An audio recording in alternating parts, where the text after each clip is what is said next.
പ്രിയപ്പെട്ട മുഅ്മിനീങ്ങളെ, ഉമ്മമാരെ, ഹറാമുകളൊന്നും തന്നെ ഇല്ലാതെ, ആണും പെണ്ണും പരസ്പരം ഇടകലരാതെ, നിസ്കാരങ്ങൾ ഖളായി പോകാതെ, ആണും പെണ്ണും പരസ്പരം കാണുകയോ സംസാരിക്കുകയോ ചെയ്യാത്ത, ഹറാമായ പാട്ടുകളും കൂത്തുകളും ഇല്ലാത്ത, സ്വന്തം മകളെ അന്യപുരുഷന്മാരുടെ മുമ്പിൽ പ്രദർശിപ്പിക്കലില്ലാത്ത, ഒരു ഹറാമും ഇല്ലാത്ത ഒരു കല്യാണത്തിന്റെ വീടുണ്ടെങ്കിൽ,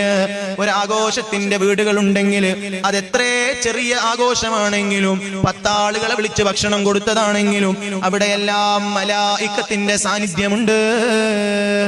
മഹാന്മാരായ ഔലിയാക്കളുടെ കാവലുണ്ട്, മഹാന്മാരായ പണ്ഡിതന്മാരുടെ ദുആ ഉണ്ട്.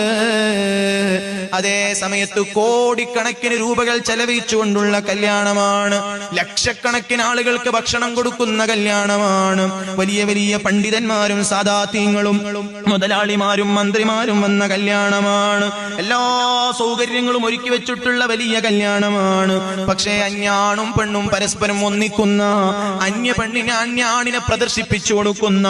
പാട്ടുകളും കൂത്തുകളും ആർമാദങ്ങളും നടക്കുന്ന, പരിശുദ്ധ നിസ്കാരം ഖളായി പോകുന്ന കല്യാണമാണെങ്കിൽ, അത് എത്ര ചെലവഴിച്ചതാണെങ്കിലും അത് പടച്ചവന്റെ പൊരുത്തമില്ല, അത് അല്ലാഹുവിന്റെ ഹബീബിന് ഇഷ്ടമില്ല, മലക്കുകൾ ആ വീട്ടിൽ വരികയേ ഇല്ല.